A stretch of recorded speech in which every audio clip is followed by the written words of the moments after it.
हम तत्काल बायकाट बांग्लादेश शुरू करें। न बांग्लादेश से कुछ लेंगे न बांग्लादेश को कुछ देंगे। आपस में क्यों लड़ रहे हैं? पाकिस्तान में आए दिन जहां शिया कम है वहां सुन्नी उनको बम से मार रहे हैं। तो अल्लाह ने तो हिंदुओं को भी बनाया। हाँ। फिर वो काफिर कैसे? अब इस पे तो चर्चा ही नहीं हो रही है, तो कह रहा हूं चर्चा होनी चाहिए।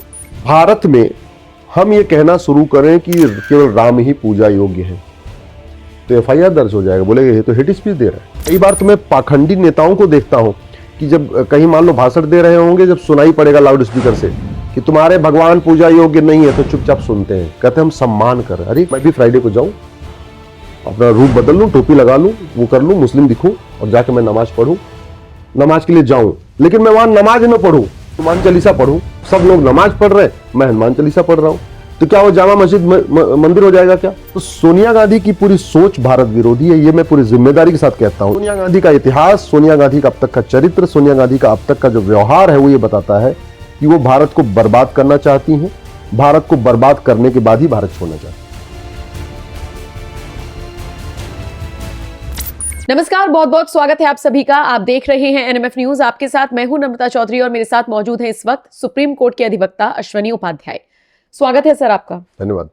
देखिए, बांग्लादेश में जिस तरीके की स्थिति इस वक्त बनी हुई है, उन सबसे इतर सीरिया से एक खबर सामने आई जहां पर विद्रोही संगठन ने इस तरीके से उत्पात मचाया हुआ है कि लगभग एक हफ्ते के अंदर अंदर 300 से ज्यादा लोगों की हत्या कर दी गई। इसके अलावा राष्ट्रपति के भागने की, जिस तरीके से वो पूरा परिवार भाग रहा है, वो वीडियो हम सबने सोशल मीडिया के माध्यम से देखा। इन सब के बीच अश्वनी जी, मैं जो चीज नोट कर रही हूं वो ये कि आईएसआईएस की एंट्री हो गई है, हाथ में झंडे ले रखे हैं। ये जो बांग्लादेश के हालात हैं, आप विस्तार से बताइएगा, बांग्लादेश भी और सीरिया भी। लेकिन आपको नहीं लगता कि भारत के लिए अब खतरे की घंटी अब होती जा रही है?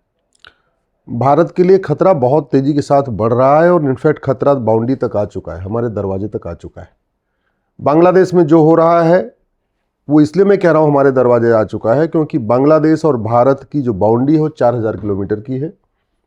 बाउंड्री कोई ढंग से बनी नहीं है, एकदम केवल मेड़ है, मतलब आपको ज़्यादा छलांग भी नहीं लगाना, सिंपल आपको पैर रखना है और आप भारत से बांग्लादेश में पहुंच जाएंगे। बांग्लादेश जिसको हम आज कहते हैं वो ईस्ट बंगाल है।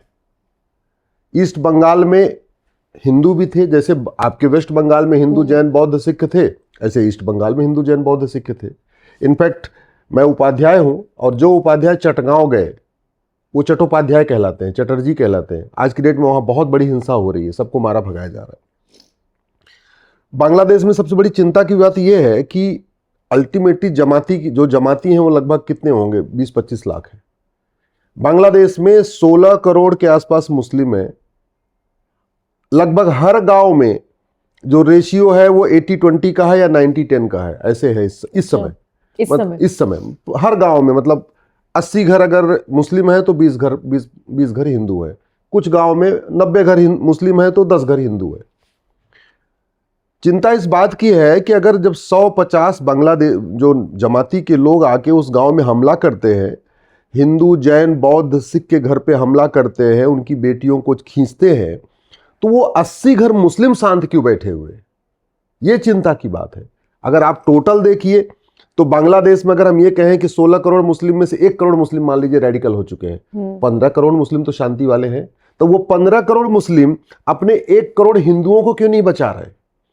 बांग्लादेश में 1 करोड़ हिंदू जो वहां सदियों से आ रहे हैं वो सुरक्षित नहीं है, लेकिन भारत में 6 करोड़ बांग्लादेशी सुरक्षित हैं। जो यहां के नहीं रहने वाले वो घुसपैठिए हैं। बांग्लादेश में वहां के नागरिकों को पिता के सामने बेटी का बलात्कार हो रहा है, बच्चे के सामने मां का बलात्कार हो रहा है, पति के सामने पत्नी का बलात्कार हो रहा है, भाई के सामने बहन का बलात्कार हो रहा है, जो वहीं के नागरिक हैं। भारत में एक बांग्लादेशी की झुग्गी तोड़ी गई थी, उस पे भी झुग्गी तोड़ने वाले पे एफआईआर हुआ। आपको पता है यहां पे जो 6 करोड़ घुसपैठी है उनकी तो किसी बेटी को कोई नहीं उठा रहा है, ना उनकी कोई झुग्गियों में आग लगा रहा है, ना उनके ऊपर कोई हमला कर रहा है।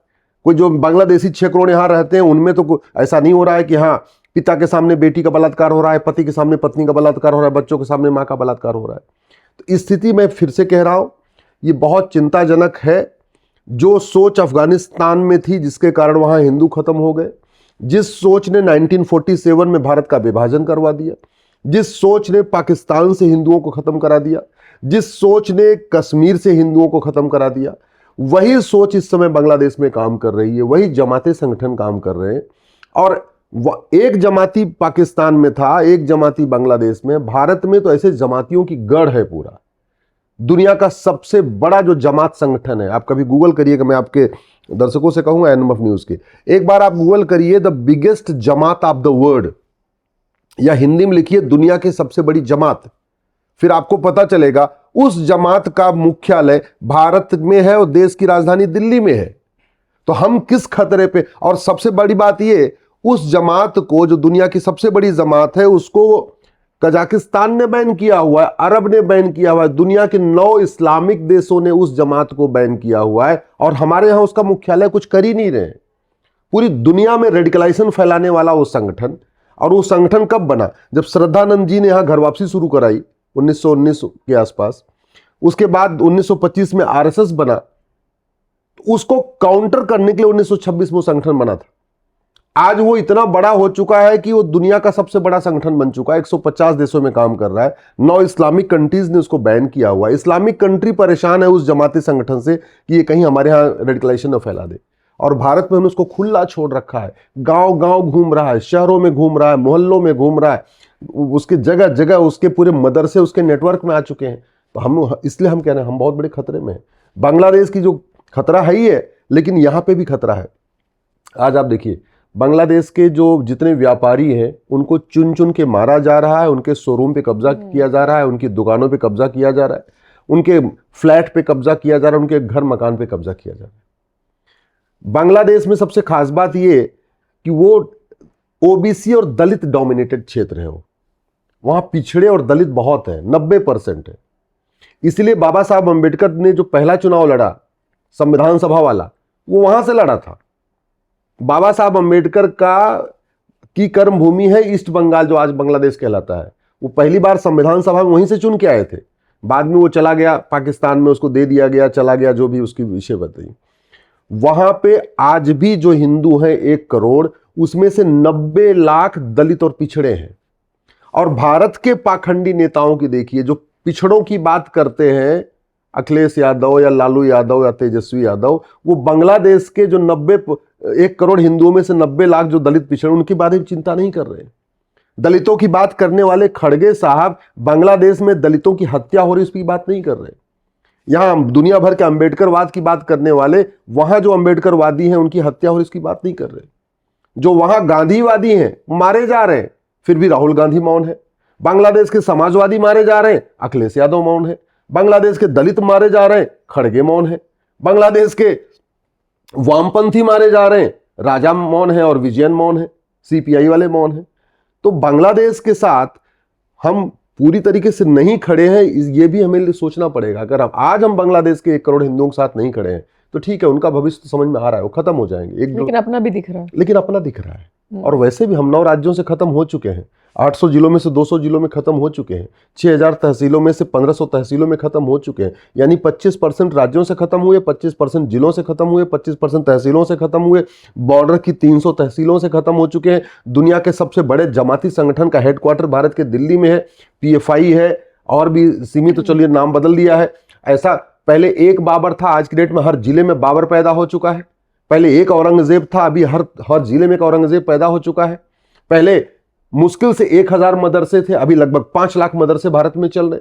तो पूरा जो रेडिकलाइजेशन फैला किसके थ्रू फैलता है? मदरसों के जरिए। गांधी जी कहते थे कि आतंकवादी को मारने से ज्यादा जरूरी आतंकवादी सोच को मारना। तो वैसे ही ये जो जिहाद फैल रहा है अफगानिस्तान, पाकिस्तान, बांग्लादेश में, इस जिहाद को आप बंदूक के जरिए बहुत कंट्रोल नहीं कर पाएंगे। आपको उस जिहादी सोच को खत्म करना पड़ेगा। वो जिहादी सोच तो मदरसे में पैदा हो रही है। जो पहले संख्या 1000 थी मदरसों की मुगलों के समय में, अभी 5 लाख हो चुकी है। तो हम मदरसों को कंट्रोल नहीं कर रहे हैं। अब मुझे समझ में नहीं आ रहा है, हम संविधान के जो माइनॉरिटी शब्द है उसको डिफाइन नहीं कर रहे हैं। अगर हम माइनॉरिटी को डिफाइन कर रहे हैं, मदरसे मुस्लिम्स और क्रिश्चियन माइनॉरिटी के दायरे से बाहर निकल जाएंगे, फिर मदरसों को आराम से कंट्रोल करना आसान हो जाएगा। अभी वो बार बार कहते हैं मैं तो माइनॉरिटी हूं, इसलिए मैं मदरसा चलाऊंगा। मदरसे में क्या पढ़ाऊंगा नहीं बताऊंगा। मदरसे में कौन सी किताब चलाऊंगा वो नहीं दिखाऊंगा। मदरसे में हमारा कौन सा टीचर हो वो भी नहीं बताऊंगा। मदरसे की फंडिंग कहां से आ रही वो भी नहीं बताऊंगा। क्यों? क्योंकि मैं तो माइनॉरिटी हूं। और ये सब पूरा ड्रामा क्यों चल रहा है? क्योंकि संविधान के आर्टिकल 30 में माइनॉरिटी लिखा हुआ है और हमने माइनॉरिटी को आज तक डिफाइन ही नहीं किया। हमें इलाज करना पड़ेगा। आप समझिए, डॉक्टर बदलने से बीमारी ठीक नहीं होती है, दवाई बदलनी पड़ती है। हम दवाई बिल्कुल नहीं बदल रहे हैं, और दवाई नहीं बदल रहे हैं, उसका नतीजा हुआ अफगानिस्तान में, जहां 1805 में पंडित नंदराम टिक्कू प्रधानमंत्री थे, वहां से सारे हिंदू खत्म। 1947 में जहां पे अच्छी खासी संख्या में हिंदू थे, आज के डेट में पाकिस्तान के हिंदू खत्म। और ये बांग्लादेश, जब पाकिस्तान की सेना मार रही थी, हत्या बलात्कार कर रही, तो किसने? भारत ने बचाया। भारत ने लगभग अपने 20,000 सैनिकों को खोया है बांग्लादेश को बनवाने में। बांग्लादेश को बनवाने में हमारे 20,000 सैनिक मारे गए। इसका मतलब हमारी 20,000 हमारी बहनें विधवा हुई, 20,000 हमारे माता पिता का सहारा चला गया, 20,000 हमारे परिवार बर्बाद हुए सैनिकों के, तब ये बांग्लादेश बना। और इतना एहसान फरामोश कि आज वो हिंदुओं को मार रहा है। इसलिए मैं कहता हूं, ये सोच का फर्क है। जो गुरु तेग बहादुर कहते थे, गुरु गोविंद सिंह कहते थे कि एक तेल का पूरा डब्बा हो, उसमें हाथ डाल दो, जितने तिल चिपक जाए उतनी बार भी अगर बोले तो विश्वास नहीं करना। वो तो दिख रहा है। और मैं इसलिए कह रहा हूं भाई, एक तरफ कहते हैं नहीं जी ये बांग्लादेश में चंद जमाती हैं जो ये काम कर रहे हैं। अरे जब चंद जमाती हैं तो 15-16 करोड़ जो सही लोग हैं, जो वास्तव में कहते हैं हम तो शांति मानते हैं, हम तो रिलीजन ऑफ पीस को मानते हैं, वो आके क्यों नहीं बचा रहे? बिल्कुल। एक गांव में अगर मान लो 20-25 जमाती घुस रहे हैं और हिंदुओं के ऊपर अत्याचार कर रहे हैं, तो जो 100-80-90 घर वहां मुस्लिम हैं, वो क्यों नहीं इकट्ठे हो जाते हैं? इसलिए मैं कहता हूं, ये जो इनडायरेक्ट मौन है ना, अप्रत्यक्ष समर्थन, वो चल रहा है बांग्लादेश में। अल्टीमेटली वहां पे जैसे मालदीव से खत्म हो गए, अफगानिस्तान से खत्म हो गए, पाकिस्तान से खत्म हो गए, हम 1-2 साल में वहां से भी खत्म हो जाएंगे। इसका एक ही तरीका है, हम तत्काल बायकॉट बांग्लादेश शुरू करें। न बांग्लादेश से कुछ लेंगे, न बांग्लादेश को कुछ देंगे। एक भी कंप्लीट, मैं देश के लोगों से कहता हूं, बायकॉट बांग्लादेश शुरू करिए। अपने आसपास देखिए झुग्गियां जो बनी है कि वो बांग्लादेशी तो नहीं है। अगर बांग्लादेशी है तो तत्काल 112 नंबर पर फोन करके पुलिस को बताइए। कोई सामान खरीदते हैं तो देखिए कहीं मेड इन बांग्लादेश तो नहीं है। मेड इन चाइना भी बायकॉट करिए, मेड इन बांग्लादेश भी बायकॉट करिए। और तीसरा, मैं अपने पुलिस के सारे हवलदार, थानेदार, कलेक्टर, कप्तान से कहना चाहता हूं कि इस समय बांग्लादेश में जितने थानेदार, हवलदार हिंदू थे, सबको इस्तीफा ले लिया गया है। इस समय बांग्लादेश में सबसे पहला काम उन्होंने किया है कि जितने हिंदू पुलिस डिपार्टमेंट थे, प्रशासनिक डिपार्टमेंट में थे, जितने हिंदू वहां कलेक्टर थे, कप्तान थे, जज थे, सरकारी वकील थे, जो इंस्पेक्टर थे, जो बांग्लादेश में हिंदू थानेदार थे, तहसीलदार थे, सबसे इस्तीफा ले लिया गया है। आपकी ये ड्यूटी बनती है कि भारत में जितने भी बांग्लादेशी मिल रहे हैं उनको चुन चुन के ढूंढिए, उनके खिलाफ NSA लगाइए, UAPA लगाइए, वेजिंग वॉर लगाइए, देशद्रोह लगाइए, गैंगस्टर एक्ट लगाइए। और केवल बांग्लादेशियों के नहीं, जो उनके मददगार हैं उनके खिलाफ बेकार्यवाही करिए। ये आप जरा सोचिए ना, जो कॉमन सर्विस सेंट्रल वाला बंदा जो 2,000 रुपए लेके आधार बना रहा है ना, वो गद्दारी केवल सनातन धर्म से नहीं कर रहा, देश से नहीं कर रहा, गद्दारी अपने परिवार से भी कर रहा है। 20-25 साल के बाद वही बांग्लादेशी जिसका आधार बनाया आके उसका घर लूटेगा, तब उसको समझ में आएगा। बांग्लादेश का जिक्र तो कर लिया, सीरिया में कैसे हालात हो गए हैं? वहां के राष्ट्रपति को भागना पड़ रहा है। और मैं ISIS का जिक्र पहले भी कर रही थी, वहां तो सुनने में आ रहा है कि पूरी तरीके से कब्जे में करने की फिराक में है। हमने अफगानिस्तान में देखा कैसे तालिबान राज हुआ, तो ये ISIS एकदम से इतना एक्टिव कैसे हो गया है बांग्लादेश में भी और सीरिया में भी? ISIS एक सोच है, उस सोच को रिप्रेजेंट करता है। चाहे ISIS हो, चाहे तालिबान हो, चाहे बगदादी हो, चाहे जितने भी ओसामा हो, ये सारे एक सोच को रिप्रेजेंट करते हैं। भारत में, अफगानिस्तान में जब तालिबान ने राज किया, उसी समय अगर पूरी दुनिया जग गई होती तो शायद स्थिति ठीक हो गई होती। लेकिन सबके अपने देशों के अपने अपने स्वार्थ हैं, अपने अपने एजेंडे हैं, अपने उनके कॉम्बिनेशन, परम्यूटेशन है। आप जरा सोचिए, आतंकवादी संगठन जिसको पुलिस ढूंढ रही होती है, उसने बाकायदा अफगानिस्तान पे राज करना शुरू कर दिया। और जो आतंकवादी पहले जिनको पुलिस सेना ढूंढ रही थी, उसमें कोई गृह मंत्री बन गया, कोई वित्त मंत्री बन गया, कोई रक्षा मंत्री बन गया, कोई शिक्षा मंत्री बन गया, वो सारे मंत्री हो गए, सारे कमांडर। अब यही सीरिया में होने जा रहा है। ISIS के जितने कमांडर होंगे, उसी में कोई वित्त मंत्री बनेगा, कोई शिक्षा मंत्री बनेगा, कोई रक्षा मंत्री बनेगा, कोई विदेश मंत्री बनेगा। ये सिचुएशन हो जाएगी। और दुनिया के देशों को उन मंत्रियों से बात करना पड़ेगा जो 1 महीने पहले तक आतंकवादी हुआ करते थे। ये साहस बढ़ गया। अफगानिस्तान में उन्होंने कब्जा कर लिया, हाँ, बंदूक के दम पे। अब सीरिया में कब्जा कर लिया बंदूक के दम पे, आने वाले टाइम में और कर लेंगे। और सीरिया में झगड़ा किसका है?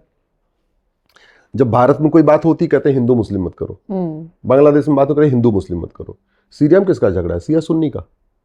और सिया सुन्नी का झगड़ा क्यों भाई? सिया सुन्नी के कुरान एक है, सिया सुन्नी की हदीस एक है, सिया सुन्नी की टोपी एक है, सिया सुन्नी का त्योहार एक है, सिया सुन्नी का विचार एक है, सिया सुन्नी की सोच एक है। तो फिर आपस में क्यों लड़ रहे हैं?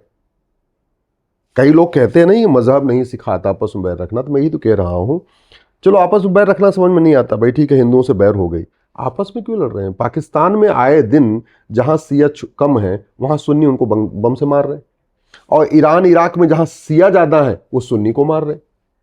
ये आपस में कौन सी लड़ाई चल रही है?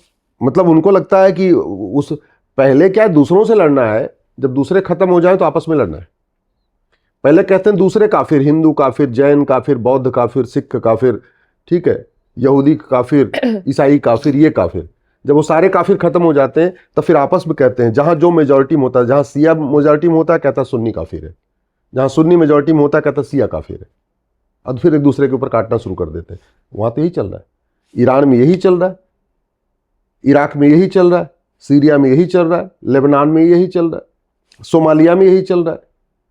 ऐसे कितने दुनिया के देश हैं जहां आपस में सिया सुन्नी का, वहां हिंदू नहीं है, वहां हिंदू नहीं है, जैन बौद्ध सिख कोई नहीं बचा, वहां आपस में लड़ाई चल रही है। तो सीरिया में भी यही लड़ाई है? सीरिया में यही लड़ाई है। और सीरिया वालों का दुर्भाग्य देखिए, कहते नहीं आसमान से गिरे और खजूर पे अटके। पहले वहां पे असद की सरकार चल रही थी, पिछले 50 साल से उनका खानदान लगातार राज कर रहा था, उनके पिताजी राज किए, फिर वो राज किए। वो सिया है, सिया वहां कम है, 10% है, सुन्नी वहां ज्यादा है। अच्छा, अब सुन्नियों का अपना कर लिया। आईएस तो एक ठीक है चेहरा दिख रहा है, लेकिन अल्टीमेटली सुन्नी डोमिनेट, अब वहां सुन्नी का राज अपना आ गया। तो अब अभी तक सिया जो थे शासन उनका था तो सुन्नियों को मार रहे थे, अब आईएस का राज आया, अब सिया मारे जाएंगे। तो ये जो सोच है ना पाक ना पाक वाली, ये जो सोच है कि जो हमको मानेगा वो पाक, जो हमको नहीं मानेगा वो नापाक, जब तक इस सोच को खत्म करने पे चर्चा नहीं होगी नम्रता जी, तब तक ये हथियारों से, इस लड़ाई से कोई फायदा नहीं होगा। वो विचार जब तक नहीं खत्म होगा। मैं आपसे पूछता हूं, आपके भी 2 आंख मेरे भी 2 आंख, आपके 2 हाथ मेरे भी 2 हाथ, आपके नाक में 2 छेद मेरे नाक में 2 छेद, सब कुछ 2-2 है। तो मैं पाक और आप नापाक कैसे हो गए? इस पे चर्चा करना पड़ेगा। फिर पाक नापाक हुए कैसे? ऊपर वाले ने तो हिंदू को भी पेट में 9 महीने रखा, मुस्लिम को भी 9 महीने रखा, जैन बौद्ध सिख को सबको मां के पेट में 9 ही महीने रखा। तो फिर मुस्लिम पाक और बाकी नापाक कैसे हो गए? ऊपर वाले ने तो बेटे को भी मां के पेट में 9 महीने रखा और बेटी को भी मां के पेट में 9 महीने रखा। नहीं, एक सवाल तो मेरे को ये भी समझ में नहीं आता कि अगर ये लोग कह रहे हैं कि अल्लाह ने सबको बनाया, तो अल्लाह ने तो हिंदुओं को भी बनाया। हाँ। फिर वो काफिर कैसे? मैं यही तो विचारधारा का ये विचार, यही तो, अब इस पे तो चर्चा ही नहीं हो रही, यही तो कह रहा हूं चर्चा होनी चाहिए। और जो रेडिकलाइजेशन आता है आप उसको समझिए, पेट में जो बच्चा होता है वो हिंदू मुसलमान नहीं होता। बिल्कुल, पेट में बच्चा वो केवल बच्चा होता है, उस बाहर आने के बाद ही बनता, हिंदू बनेगा, मुसलमान बनेगा, पारसी बनेगा, ईसाई बनेगा, जो भी है। अगर भारत में हम ये कहना शुरू करें कि केवल राम ही पूजा योग्य है तो एफआईआर दर्ज हो जाएगा, बोलेगा ये तो हेट स्पीच दे रहा है। मैं हनुमान जी का पुजारी हूं, मैं कहूं केवल हनुमान जी पूजा योग्य है, एफआईआर दर्ज होगी, बोले तो ये तो हेट स्पीच है। शंकर के भक्त बोले केवल शंकर पूजा योग्य है, हेट स्पीच डिक्लेयर करके एफआईआर दर्ज किया जाएगा। बंगाल में देवी की पूजा होती, वो कहने केवल देवी जी पूजा होगी, पूजा योग्य है, बाकी कोई पूजा योग्य नहीं है, हेट स्पीच मानी जाएगी। और भारत में लाउड स्पीकर से 5 बार चिल्ला चिल्ला के कह रहे हैं न शंकर जी पूजा योग्य, न हनुमान जी पूजा योग्य, न विष्णु पूजा योग्य, न राम पूजा योग्य, न कृष्ण पूजा योग्य, न देवी पूजा योग्य, न तुम्हारे गौतम बुद्ध पूजा योग्य, न तुम्हारे भगवान महावीर या पार्श्वनाथ पूजा योग्य, तुम्हारे जैनों की तीर्थंकर पूजा योग्य नहीं, तुम्हारे 10 गुरु पूजा योग्य नहीं, तुम्हारा गुरु ग्रंथ साहिब पूजा योग्य नहीं। और फिर भी उसको फ्रीडम ऑफ रिलीजन मानते हैं। समाज भी उसको फ्रीडम ऑफ रिलीजन मान रहा है, शासन भी उसको फ्रीडम ऑफ रिलीजन मान रहा है, जज भी उसको फ्रीडम ऑफ रिलीजन मानते हैं। और कई बार तो मैं पाखंडी नेताओं को देखता हूं कि जब कहीं मान लो भाषण दे रहे होंगे, जब सुनाई पड़ेगा लाउड स्पीकर से कि तुम्हारे भगवान पूजा योग्य नहीं है, तो चुपचाप सुनते हैं, कहते हैं हम सम्मान कर रहे। अरे सम्मान कर रहे हैं आप, एक ऐसी सोच को बढ़ावा दे रहे हो, आपको तो उसका विरोध करना चाहिए। कि भैया मैं किसी और की पूजा करता हूं, आप मुझे लाउड स्पीकर से चिल्ला चिल्ला क्यों बताओगे नहीं तुम्हारे देवता पूजा योग्य नहीं। तो ये जो स्टॉकहोम सिंड्रोम है, ये जो नार्सिज्म की बीमारी है, ये जो मेगलोमोनिया की बीमारी है, इस बीमारी ने भारत को बर्बाद किया। और बड़े दुख के साथ मैं कह रहा हूं, इस संविधान की शपथ लेने वाले सांसद, विधायक, जज, सब नहीं लेकिन बहुत सारे सांसद, विधायक, जज 3 बीमारियों से ग्रस्त हैं। पहला नार्सिज्म, दूसरा मेगलोमोनिया, तीसरा स्टॉकहोम सिंड्रोम। उनको धर्म अधर्म का अंतर ही नहीं पता। भाई ऊपर वाले ने सबको एक समान 9 महीने पेट में रखा, तो जो सबको समान माने वो तो धर्म, और जो सबको समान ना माने वो अधर्म। वो फ्रीडम ऑफ रिलीजन कैसे हो गया? अगर आप माता पिता के अंदर भेदभाव करते हो, पति पत्नी के अधिकारों में भेदभाव करते हो, बेटा बेटी के अधिकारों में भेदभाव करते हो, भाई बहन को एक समान नहीं मानते हो, तो आप धर्म कैसे? आप तो अधर्मी हो गए। अधर्म को हम फ्रीडम ऑफ रिलीजन कहते हैं, हम कुरीतियों को फ्रीडम ऑफ रिलीजन कह रहे हैं, हम हलाला को फ्रीडम ऑफ रिलीजन कह रहे हैं, मुताह को फ्रीडम ऑफ रिलीजन, मिस्यार को फ्रीडम ऑफ रिलीजन, तहर्रुस को फ्रीडम ऑफ रिलीजन, तलाक हसन, तलाक बाइन, तलाक किराया को फ्रीडम ऑफ रिलीजन। तो ये सारी समस्या इसलिए आ रही है कि जो संविधान की व्याख्या करने वाले हैं, ये कहीं ना कहीं नार्सिज्म, मेगलोमोनिया, स्टॉकहोम सिंड्रोम से पीड़ित हैं। इस संविधान की व्याख्या संसद में होती है, इस संविधान की व्याख्या विधानसभा में होती है, संविधान की व्याख्या हाई कोर्ट, सुप्रीम कोर्ट में होती है। दुर्भाग्यवश धर्म और रिलीजन क्या है इस पे कभी गंभीरता के साथ चर्चा नहीं हुई, और धर्म और अधर्म क्या है इस पे कभी चर्चा ही नहीं हुई। ये संविधान अधर्म की इजाजत थोड़ी देता है। भाई संविधान कहता है इक्वलिटी बिफोर लॉ, सब लोग समान है। सनातन धर्म भी कहता है सब एक समान है। अगर कोई रिलीजन कह रहा है सब एक समान नहीं है, तो उसको फिर तो भारत का संविधान उसको इजाजत ही नहीं देता भारत में अपना पंथ फैलाने का। अगर ये संविधान कहता है, बाबा साहब लिख रहे हैं equality before law, equal protection of law, सब लोग समान है, और किसी की किताब में लिखा हो सब एक समान नहीं है, तो ये तो सुप्रीम कोर्ट के जजों को, हाई कोर्ट के जजों को एक्सप्लेन करना पड़ेगा कि जो रिलीजन, जो कस्टम, जो प्रथा इस भारत के संविधान के खिलाफ है, क्या उसको भारत में मान्यता दी जा सकती है? फ्रीडम रिलीजन के नाम पे उसको छूट दी जा सकती है? ये तो बताना पड़ेगा। अच्छा अश्विनी जी, वर्शिप एक्ट को लेकर बहुत सवाल उठ रहे हैं। अब आधे लोगों को तो पता ही नहीं कि वर्शिप एक्ट है क्या। कुछ लोग इसका जबरदस्ती यूं ही विरोध कर दे रहे हैं, कुछ लोग इसका समर्थन कर दे रहे हैं। मैं चाहूंगी आप पहले समझा दें वर्शिप एक्ट क्या है, कब आया, कैसे काम करता है, इसके फायदे हैं सच में कि नुकसान है, और फिर इसको आधार बनाकर कैसे संभल को डिफेंड कर देते हैं या किसी और मस्जिद को डिफेंड कर दिया जाता है। बेसिकली वर्शिप एक्ट समझना। देखिए नम्रता जी, जो कोई कानून बनता है ना, उस कानून के नाम में जो शब्द होता है वो उसके भले के लिए होता है। उदाहरण के लिए, किसी कानून में अगर महिला लिखा हुआ है यानी वो महिलाओं के भले के लिए है। किसी कानून में SC ST लिखा हुआ है तो वो दलितों के भले के लिए है। किसी कानून में OBC लिखा हुआ है वो पिछड़ों के भले के लिए है। किसी कानून में चिल्ड्रन लिखा हुआ है तो बच्चों के भले के लिए, राइट? ठीक। इस कानून को बारीकी से समझिए। इस कानून का नाम है पूजा स्थल कानून। ये प्रार्थना स्थल कानून नहीं है, ये पूजा स्थल कानून है। अंग्रेजी में कहेंगे ये प्लेस ऑफ वर्शिप एक्ट है, ये प्लेस ऑफ प्रेयर एक्ट नहीं है। तो पहली बात तो हाई कोर्ट के जज, सुप्रीम कोर्ट के जज, सभी बुद्धिजीवी इसको समझें कि कानून है क्या। ये नाम है इसका place of worship act. Worship का मतलब होता है पूजा, वर्शिप का मतलब प्रार्थना नहीं होता। ठीक है। पूजा और प्रार्थना में अंतर होता है, पूजा स्थल और प्रार्थना स्थल में अंतर होता है। हिंदू पूजा करते हैं और हिंदू का मंदिर पूजा स्थल कहलाता है। क्रिश्चियन और मुस्लिम्स प्रार्थना करते हैं और उनका जो उनका चर्च है या मस्जिद, उसको प्रार्थना स्थल कहते हैं। तो पहले तो ये समझ लीजिए। तो ये कानून किसी भी तरीके से मस्जिद या चर्च को प्रोटेक्ट करने के लिए नहीं है, बल्कि किसके लिए है? ये मंदिर के लिए, प्रार्थना स्थल के लिए, पूजा स्थल के लिए। सॉरी, प्रार्थना नहीं, पूजा स्थल के लिए। पूजा और प्रार्थना में अंतर क्या होता है? पूजा वो होता है जो हिंदू करते हैं, एक मंदिर बनाते हैं, वहाँ भगवान को उनकी प्राण प्रतिष्ठा करते हैं, उनको बुलाते हैं, उनको स्थापित करते हैं, उसके बाद वहीं डेली पूजा करते हैं, वहीं उनको भोग लगाते हैं, वहीं उनको माला पहनाते हैं, वहीं ध्यान करते हैं। कुछ अपना दुख है तो वहीं कहते हैं, ठीक है? कोई मन्नत मांगना है तो भी वहीं मांगते हैं, वो कहीं और ध्यान नहीं करते, सब कुछ वहीं करते हैं, क्योंकि उनके हिंदुओं का मानना है कि अब भगवान यहाँ आ चुके हैं। मस्जिद और चर्च में ये काम नहीं होता। वहाँ कोई भगवान को बुला के वहाँ स्थापित नहीं किया जाता। वो सिंपल एक प्लेस है, असेंबली प्लेस है, इकट्ठा होने का स्थान है, जहाँ इकट्ठा होके ध्यान किया जाता है। तो जैसे पार्क में लोग इकट्ठा होकर नमाज पढ़ते हैं, तो क्या पार्क मस्जिद हो गया? नहीं। आपके सड़क पे नमाज पढ़ी जाती थी, क्या सड़क मस्जिद हो गई? नहीं। इसका मतलब जहां नमाज हो जाए वो मस्जिद नहीं होता। पहली बात तो ये समझ लीजिए। हिंदू लॉ के अकॉर्डिंग एक बार प्राण प्रतिष्ठा हो गई तो वो जब तक विसर्जन नहीं होगा वो उसका स्वरूप मंदिर का रहेगा। मैं आपको दूसरा एग्जांपल देता हूं। गांव में जहां गरीब रहते हैं वो मंदिर नहीं बनवा पाते, तो पीपल के पेड़ के नीचे शिवलिंग स्थापित कर देते हैं, नीम के पेड़ के नीचे शिवलिंग स्थापित कर देते हैं, बरगद के पेड़ के नीचे शिवलिंग स्थापित कर देते हैं, वहीं जल चढ़ाते हैं, वहीं पूजा करते हैं, वहीं कीर्तन करते हैं, वहीं अगरबत्ती सब कुछ वहीं करते हैं, वहीं मिठाई बांटते हैं, सब कुछ करते हैं। कई बार आंधी आती है तो वो पेड़ टूट जाता है, ठीक है, या उसकी डाल टूट जाती है, लेकिन वहां का धार्मिक चरित्र नहीं बदलता।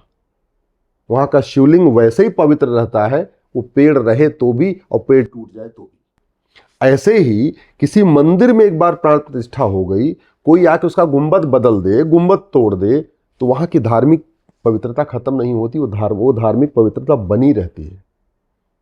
समझ रही हैं? हिंदू लॉ के अनुसार once a temple always a temple, ये सुप्रीम कोर्ट का जजमेंट भी है कि एक बार मंदिर बन गया, वहां भगवान को प्राण प्रतिष्ठा कर दी गई, अब वो जमीन भगवान की हो गई, अब वो हमेशा ही उनकी रहेगी, आप उसको बदल नहीं सकते। इस्लामिक लॉ के अनुसार भी वो स्थान जहां मंदिर को तोड़ के मस्जिद बनाई गई अपवित्र है, वो पवित्र है, उसको मस्जिद जर्रार कहते हैं। शब्द जो यूज किया है मस्जिद जर्रार, उसको अरब में यूज करते हैं। अच्छा, मस्जिद जर्रार वो है जो दूसरों के ढांचों पे जबरदस्ती बना दी गई, तो नापाक है ना वो तो? नापाक है। इस्लामिक लॉ के अनुसार मस्जिद वहां बनती है जहां जमीन पूरी समतल हो, कोई विवाद वो कोई विवाद न हो, जमीन या तो स्वेच्छा से दान की गई हो, या जमीन अपनी खुद की पुश्तैनी जमीन हो, या जमीन खरीदी गई हो। वो नापाक जमीन नहीं होनी चाहिए। जो शब्द यूज किया वर्जिन होनी चाहिए, एकदम समतल होनी चाहिए, वहां कुछ भी नहीं होना चाहिए, वर्जिन होनी चाहिए। तो अगर आप इस्लामिक लॉ लगाइए तो भी काशी, मथुरा, भद्रकाली, भोजशाला, अटाला मस्जिद नहीं है बल्कि मस्जिद जर्रार है, और मस्जिद जर्रार में नमाज पढ़ना हराम है। अगर आप हिंदू लॉ लगाइए तो भी काशी, मथुरा, भद्रकाली, भोजशाला, अटाला वो मंदिर ही है, क्योंकि वहां एक बार प्राण प्रतिष्ठा हो गई थी, वहां पूजा शुरू हो गया था, वहां वशी दरिंदों ने उसका गुंबद तो तोड़ा लेकिन वहां पे विसर्जन नहीं हुआ, इसलिए मंदिर का मंदिर ही रहेगा। अब आती है इस कानून की बात जिसको हमने सुप्रीम कोर्ट में चैलेंज भी किया है। ये जो कानून है ना, पूजा स्थल कानून, पहली बात इसमें नाम पूजा स्थल है तो ये तो पूजा स्थल के भले के लिए हो गया। दूसरा, इस कानून में आइडेंटिटी की बात नहीं है, कैरेक्टर की बात हुई है। एक होता है चरित्र, एक होता है पहचान। जैसे मैं अभी काले कोट में हूं तो मैं वकील दिख रहा हूं, मैं सफेद कोट पहन लूं तो डॉक्टर दिखूंगा, मैं खाकी पहन लूं तो पुलिस वाला दिखूंगा, मैं तिलक लगा लूं, भगवा गमछा डाल लूं तो हिंदू दिखूंगा, मैं गोली टोपी पहन लूं तो मैं मुस्लिम दिखूंगा, मैं यहां क्रॉस पहन लूं तो मैं ईसाई दिखूंगा, मैं अपना यहाँ पे सिख वाली पगड़ी बांध लूं तो मैं सिख दिखूंगा। तो ये क्या हो गया? मेरा रूप। ये क्या है? मेरी पहचान। ये बाहर से दिखने वाली चीज है, लेकिन मैं अंदर से क्या हूं इसको जानने के लिए हमसे चर्चा करनी पड़ेगी, हमारी थोड़ी खोजबीन करनी पड़ेगी। हमें पहचानना, हमें अंदर से बात करके समझना पड़ेगा मेरा करैक्टर क्या है। ये कानून ये कहता है कि जो करैक्टर है ना वो बदला नहीं जाएगा। अच्छा, और करैक्टर मैंने आपको पहले ही बता दिया। मेरा रूप तो आपको दिख सकता है कि मैं डॉक्टर हूं कि वकील हूं कि मैं पुलिस वाला हूं, क्या हूं, रूप दिख सकता है। मेरा चरित्र आपको दिखेगा नहीं। चरित्र देखने के लिए क्या करना पड़ेगा? आपको मेरी जांच करनी पड़ेगी, मेरी बात करनी पड़ेगी, सर्वे करना पड़ेगा, इन्वेस्टिगेशन करना पड़ेगा। हमने यही कहा है कि भैया ये कानून, पहली बात तो पूजा स्थल कानून है, तो पूजा स्थल के भले के लिए है, न कि प्रार्थना स्थल के भले के लिए है। हाँ। दूसरा, ये कानून कहता है चरित्र नहीं बदलेगा। हम भी यही कह रहे हैं, चरित्र नहीं बदलना चाहिए। आप चरित्र को देख के तो बता नहीं सकते। चरित्र आप बिल्डिंग देख के नहीं बता सकते कि ये मंदिर है कि बिल्डिंग देख के केवल आप ये उसका बाहरी रूप बता सकते हो, अंदर से उसका चरित्र क्या है ये तो जांच करना पड़ेगा।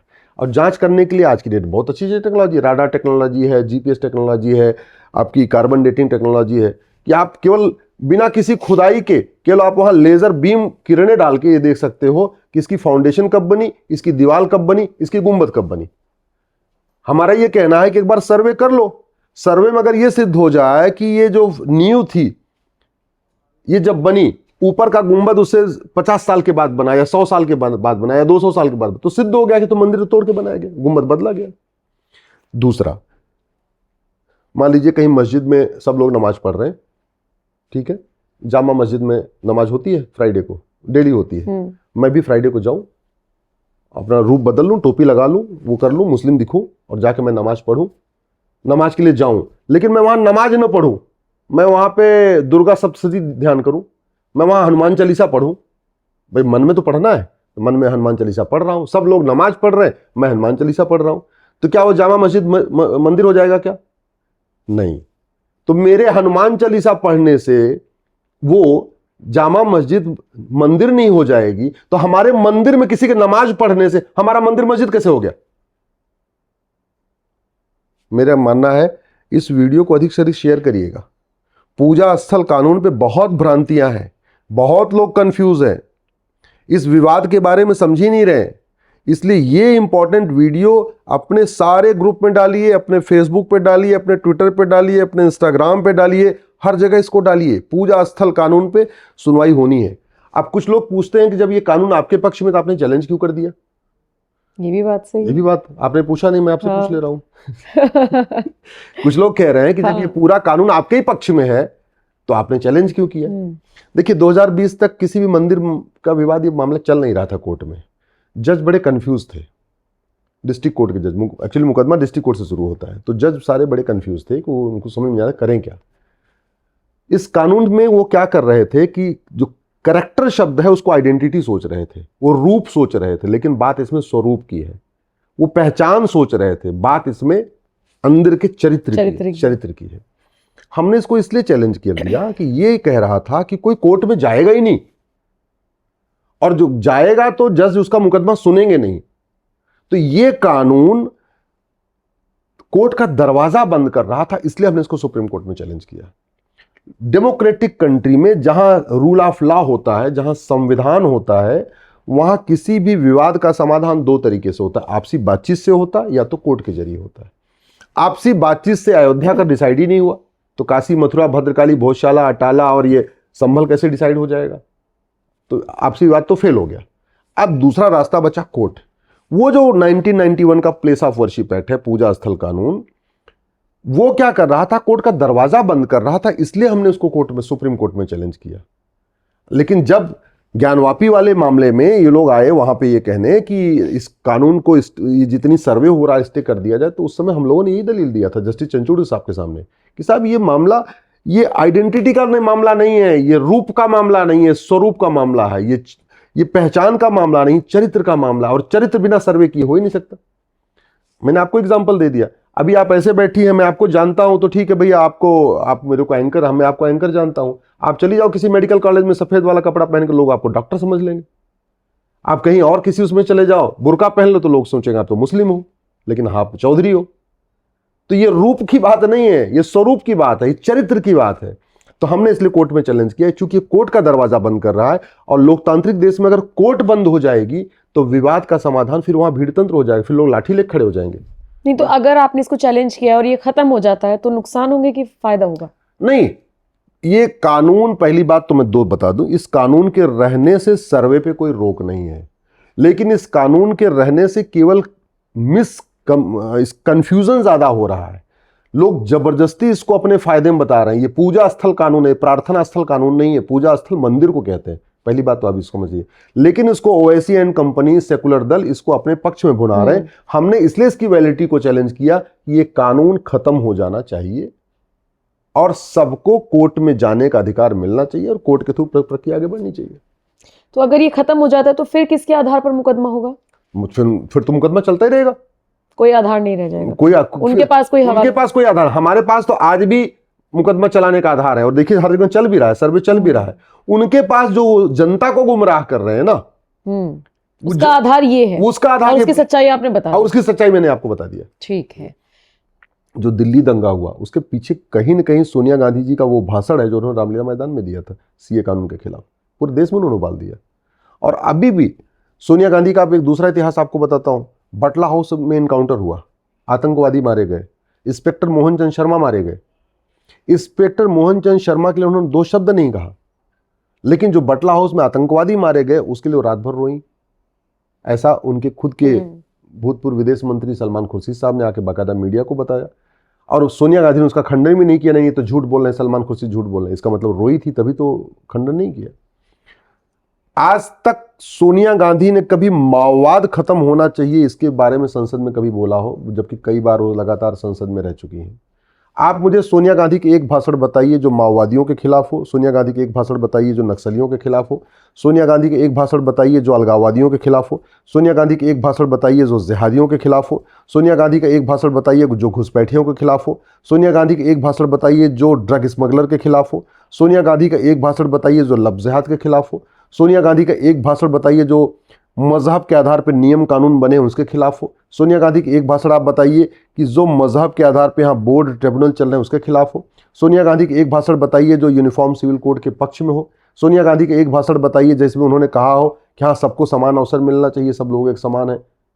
उन्हीं के प्रधानमंत्री ने बोला था ना कि यहाँ तो भारत के अल्पसंख्यकों पर, भारत के संसाधनों पर पहला हक मुसलमानों का है। तो सोनिया गांधी की पूरी सोच भारत विरोधी है, ये मैं पूरी जिम्मेदारी के साथ कहता हूं। इस मामले में क्या हुआ मेरे को नहीं पता, ये तो जांच का विषय है, मेरे को ज़्यादा इस पर आइडिया नहीं है। लेकिन सोनिया गांधी का इतिहास, सोनिया गांधी का अब तक का चरित्र, सोनिया गांधी का अब तक का जो व्यवहार है वो ये बताता है कि वो भारत को बर्बाद करना चाहती हैं, भारत को बर्बाद करने के बाद ही भारत छोड़ना चाहती हैं। ये मैं पूरे, आप मेरे को ऐसे बता दो, सोनिया गांधी के इतनी बार संसद में रही, कोई एक भाषण आप बताइए जहां उन्होंने कहा हो कि हमारे स्वतंत्रता संग्राम सेनानियों के बारे में कुछ कहा हो। कभी उन्होंने जो जगह जगह मजहबी उन्माद फैलता जा रहा है कभी इसके बारे में किया हो। मदरसों में नफरत सिखाई जा रही है, कभी इसके बारे में सोनिया गांधी ने कुछ कहा हो। हाँ, ये अलग बात है कि मदरसा जो राइट टू एजुकेशन के दायरे में था उसको 2012 में सोनिया गांधी के कहने पे ही राइट टू एजुकेशन के दायरे से बाहर निकाला गया। नहीं तो जब पहले राइट टू एजुकेशन एक्ट बना था तो मदरसे भी उसके अंडर में थे। तो सरकार के पास जो बीएसए होते हैं, शिक्षा अधिकारी, इनके पास ये पावर होती थी कि वो मदरसों में जाके जांच करें कि वहाँ कौन पढ़ा रहा है, कौन पढ़ रहा है, कौन सी किताब पढ़ाई जा रही है। 2012 में जमीयत उलमा हिंद और पर्सनल लॉ बोर्ड की मीटिंग होती है और उसके बाद अगले दिन अगले सेशन में बिल लाया जाता है और मदरसों को बाहर निकाल दिया जाता है। ये सोनिया गांधी के कार्यकाल में हुआ। 2004 में यूपीए बनते ही एक माइनॉरिटी एजुकेशन एक्ट बनाया जाता है और बाद में फिर जामिया को माइनॉरिटी यूनिवर्सिटी का दर्जा, भारत में दुनिया भर के engineering college, medical college, law college को माइनॉरिटी का दर्जा दे दिया गया। ये खेल किसने किया? सोनिया गांधी के समय में हुआ। 2000 हिंदू, जैन, बौद्ध, सिख ये हिंदू लॉ से गवर्न होते हैं। जो हमारा हिंदू लॉ है ना, है हिंदू लॉ का मतलब उसमें जैन, बौद्ध, सिख भी हिंदू कहलाते हैं। भारत के सारे कानूनों में हमारे हिंदू लॉ का मतलब हिंदू, जैन, बौद्ध, सिख। 2013 में पहली बार उन्होंने माइनॉरिटी एजुकेशन एक्ट में जैन को माइनॉरिटी घोषित कर दिया और नतीजा क्या हुआ? हिंदू और जैन के बीच में खटाई, अपनी खाई बढ़ना शुरू हो गई। तो ये सनातन धर्म को तोड़ने के लिए सोनिया गांधी जी के कार्यकाल में, जब से वो उन्होंने कमान संभाली है, जब से राजीव गांधी जी गए हैं, उसके बाद से कम 50 नियम कानून बनाए गए। नरसिम्हा राव के टाइम में बनाए गए। वक्फ एक्ट कब बना था? 1995 में। उस समय राजीव गांधी जी तो नहीं थे, उनकी तो हत्या 1991 में हो गई थी। पूरा कांग्रेस को कौन लीड कर रही थी? सोनिया गांधी कर रही थी। 1992 में माइनॉरिटी कमीशन एक्ट बना तो उसमें सोनिया गांधी कांग्रेस को लीड कर रही थी। 2010 में एफसीआरए बना, माओवादियों, नक्सलियों, जिहादियों को फंडिंग कराने के लिए सोनिया गांधी लीड कर रही थी। सोनिया गांधी के कार्यकाल में यासिन मलिक आके प्रधानमंत्री से मिलता था। उसमें प्रधानमंत्री कितनी हिम्मत है किसी से कुछ बोल पाए? प्रधानमंत्री बेचारे पीछे पीछे बैठे रहते थे। आप जितने 2G घोटाले हुए, चाहे कोयला घोटाला हुआ, चाहे जितने कॉमनवेल्थ घोटाला हुआ, चाहे अगस्ता घोटाला हुआ, चाहे राशन घोटाला हुआ, चाहे चावल घोटाला हुआ, चाहे दाल घोटाला हुआ, वो सब सोनिया गांधी के कार्यकाल में हुआ। तो सोनिया गांधी का जो करैक्टर है अभी तक वो पूरी तरीके से भारत विरोधी रहा है, ये मैं पूरे दावे के साथ कह सकता हूं। तो ये 5-6 विषय थे अश्वनी जी, मेरे को लगता है उन पर चर्चा होनी जरूरी थी। बहुत विस्तार से आपने समझाया। मुझे तो बड़ी हैरानी हुई जो प्लेस ऑफ वर्शिप एक्ट को लेकर आपने सारी चीजें बताई और मुझे लगता है बहुत इंफॉर्मेटिव वो चीजें रही हैं। आपने कहा शेयर करना चाहिए लोगों को, मुझे लगता है पूरा इंटरव्यू ये शेयर करना चाहिए। मैं आप लोगों से आग्रह कर रहा हूं, आज का ये जो पॉडकास्ट है बहुत इंपॉर्टेंट है, पूरा सुनिएगा, आराम से सुनिएगा। घर में इसको टीवी पे लगा, अगर आपके घर में टीवी पे चल सकता हो तो टीवी पे लगा के सुनिएगा, लेकिन अपने Facebook, Twitter, Instagram, YouTube, WhatsApp group पे, हर ग्रुप में इसको शेयर जरूर करिएगा। बहुत ज़रूरी है। बहुत सारे लोगों को नहीं पता है, उनको कंफ्यूज किया जाता है। कई बार कंफ्यूज होने के चक्कर में आपस का सौहार्द बिगड़ता है। अगर लोगों को प्लेस ऑफ वर्शिप एक्ट की सच्चाई पता चल जाती पहले से तो संभल में पत्थरबाजी नहीं होती है, लेकिन उनको नहीं पता और उनको गुमराह किया जाता है तो पत्थरबाजी होती है। बिल्कुल, तो बहुत बहुत धन्यवाद ये सारी जानकारी दर्शकों तक पहुंचाने के लिए। और ये इंटरव्यू आपको कैसा लगा कमेंट सेक्शन में जरूर बताइएगा। नमस्कार।